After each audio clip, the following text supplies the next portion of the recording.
Please note that this video covers some very sensitive subject matter and includes graphic depictions of torture in a video game. As such, viewer discretion is advised.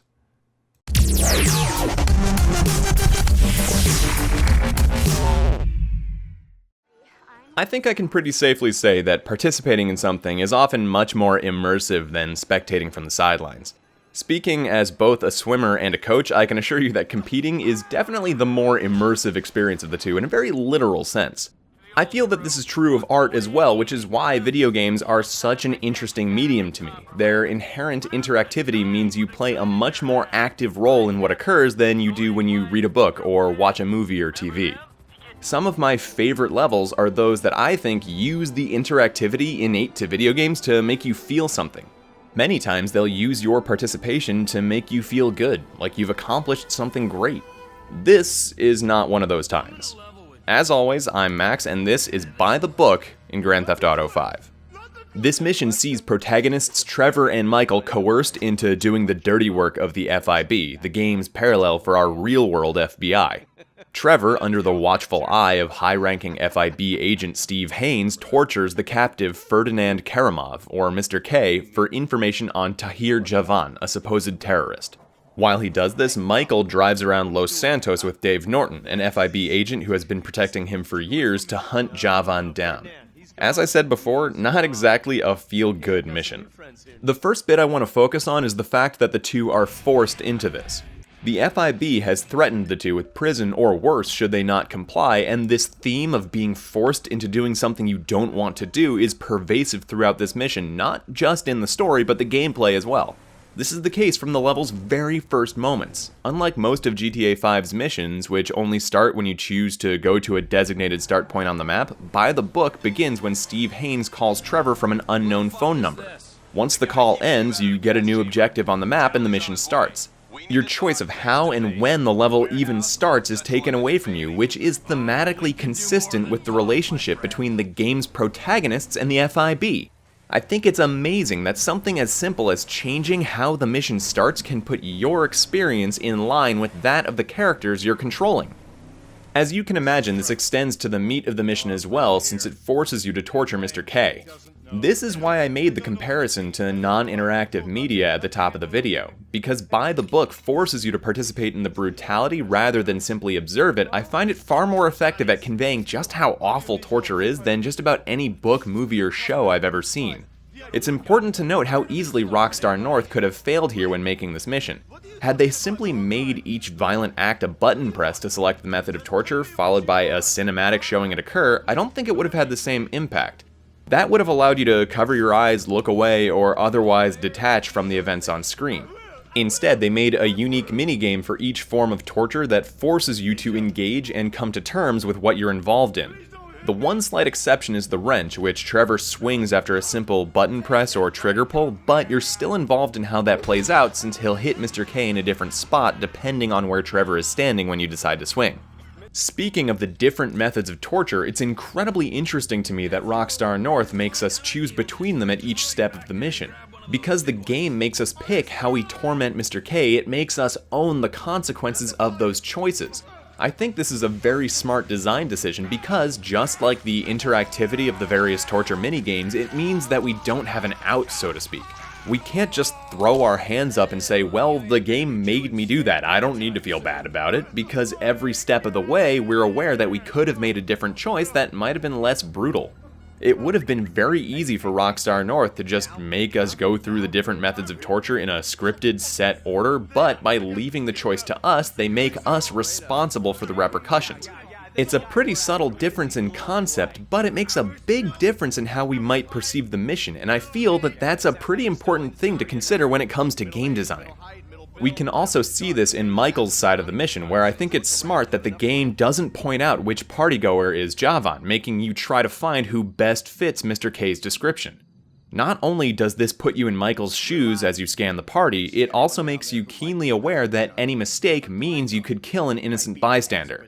As it does with the torture choice, the game leaves the final decision and its resulting consequences up to you. On the flip side, if you've played the mission before and already know what Tahir looks like, you can actually take him out early to save Mr. K from additional torture. Not only is this all thematically consistent, connecting back to this recurring idea of being forced to do something awful, it's all in service to the emotional response that I think this mission is trying to convey, which is a sense of total disgust and discomfort. I still can't sit through it without squirming, and if I weren't trying to gold medal the mission and get varied footage for you, I definitely wouldn't have gone through all 4 different torture methods. Between the forced torment of Mr. K, who by all accounts appears to be an innocent man, and the assassination of someone you know nothing about, this is a mission that, to me, is laser focused on making you feel as uncomfortable as possible. So the question then becomes, why might Rockstar North want us to feel this way? I think the answer to that question can be found with a quick look at an earlier level. In Three's Company, the mission in which you meet Haynes, he definitely comes off as unlikable to me after his initial back and forth with Michael. However, the ultimate goal of the mission is to rescue Karamov from the IAA, who are detaining and torturing him.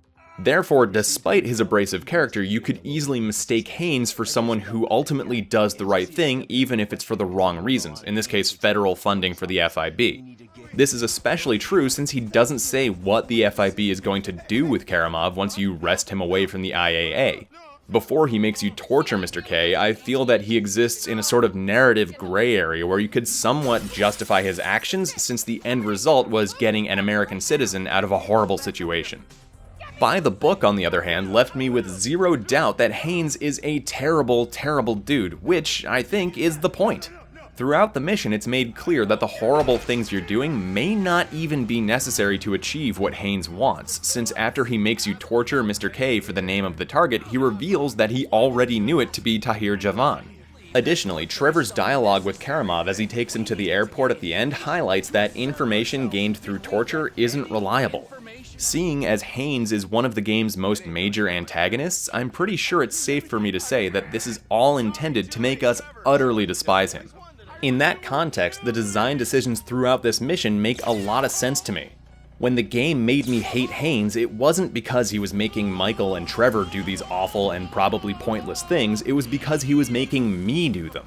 I had to hurt Karamov, I had to find and kill Tahir Javan, and as a result, the emotions the game was instilling were much more real and palpable than they otherwise might have been. That's why this level is, to me, one of the most memorable in Grand Theft Auto V. I absolutely adore the heists, and I'll probably talk about one on this show eventually, but By the Book is the first mission that comes to mind when I think about what this game does well. It's one of my favorite examples of how thoughtful game design can be used to elicit a negative emotional response to drive a game's narrative. Not all art makes us feel good or happy, and games aren't exempt from that, so I think it's important to highlight when a game can use these feelings to invest us in its story.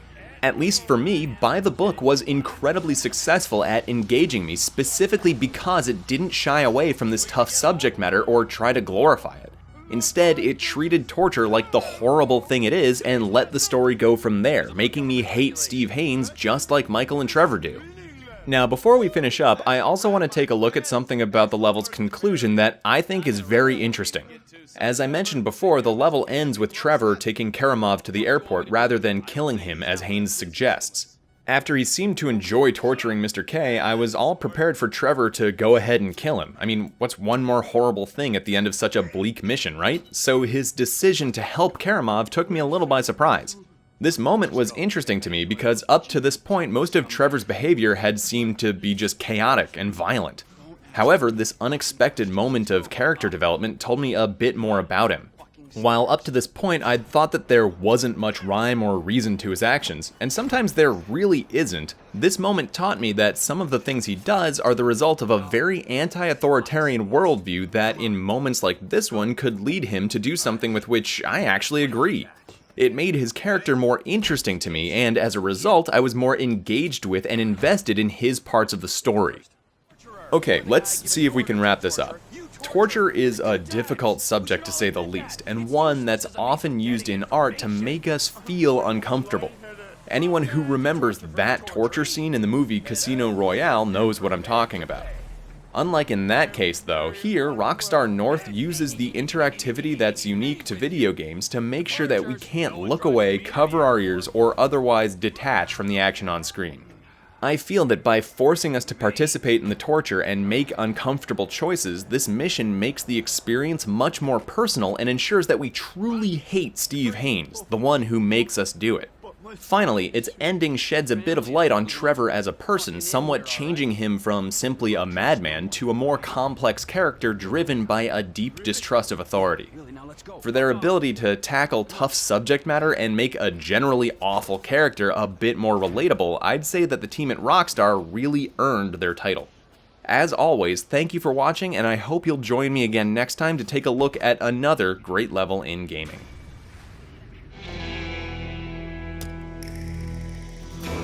Alright, before we do this, let's go over some ground rules. Rule number 1, no breaking any goddamn thumbs.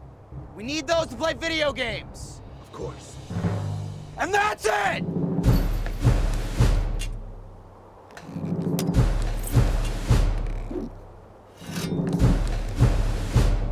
Begin!